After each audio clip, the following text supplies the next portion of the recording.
Salut, c'est Gab. Aujourd'hui, je réponds à une question que j'ai reçue dans notre groupe Facebook Libère ta puissance. D'ailleurs, si ça t'intéresse, tu peux joindre le groupe. J'ai mis le lien en bas de la vidéo, c'est gratuit. C'est un groupe pour s'entraider, s'élever, s'aider à être des meilleures personnes. Donc, Libère ta puissance en bas si ça t'intéresse. Mais aujourd'hui, la question qu'on a reçue, c'est comment rester positif et centré, groundé, même quand l'extérieur, je veux dire, la société va pas bien, mettons. Depuis 2 ans, on a vécu beaucoup de changements, le paquet de mesures qui pouvaient restreindre nos droits et libertés. Puis ça peut être difficile des fois de garder le moral dans des conditions comme ça. Comment on fait pour rester groundé? Bien, premièrement, je pense que ça prend une certaine dose de lâcher prise et du fait d'accepter que tout n'est pas parfait tout le temps.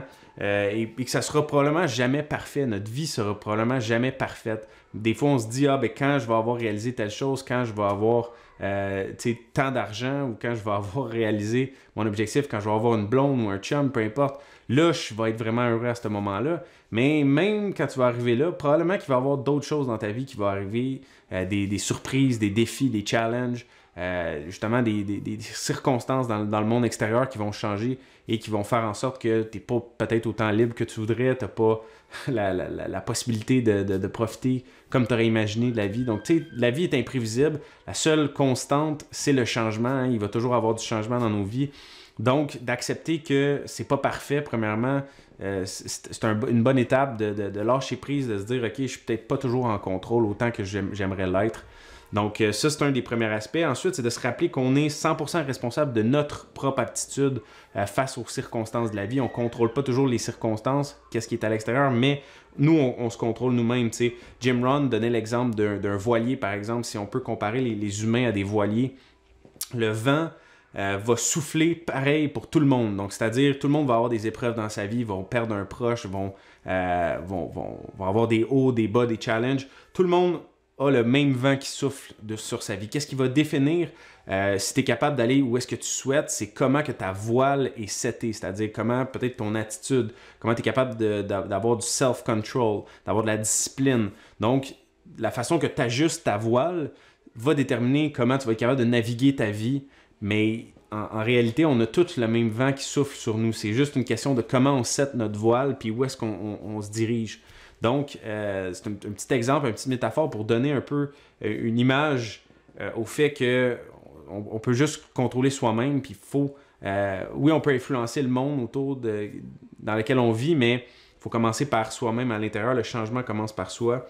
Donc ensuite, concrètement, donner quelques petits trucs sur comment on peut rester positif et groundé dans des temps difficiles. Donc premièrement, c'est de prendre plus de temps pour soi et de limiter notre exposition aux médias sociaux. De nos jours, on a tendance à souvent être sur nos selles, sur nos médias sociaux.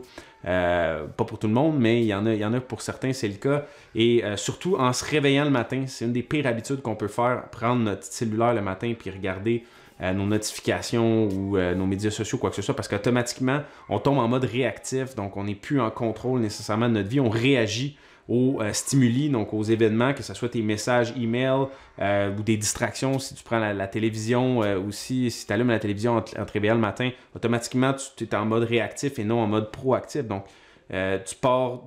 c'est des stimuli extérieurs qui vont déterminer les émotions que tu vas avoir à l'intérieur au lieu de toi-même décider, OK, aujourd'hui, qu'est-ce qui m'attend? Aujourd'hui, qu'est-ce que j'ai envie de vivre? Qu'est-ce que j'ai envie de créer pour ma journée? Donc ça, c'est des petits trucs. Et aussi avoir des objectifs personnels. Ça, c'est un autre aspect. T'sais. Plus tes objectifs dans ta vie sont clairs, plus tu sais où est-ce que tu t'en vas. C'est une relation que tu veux créer avec un chum, une blonde.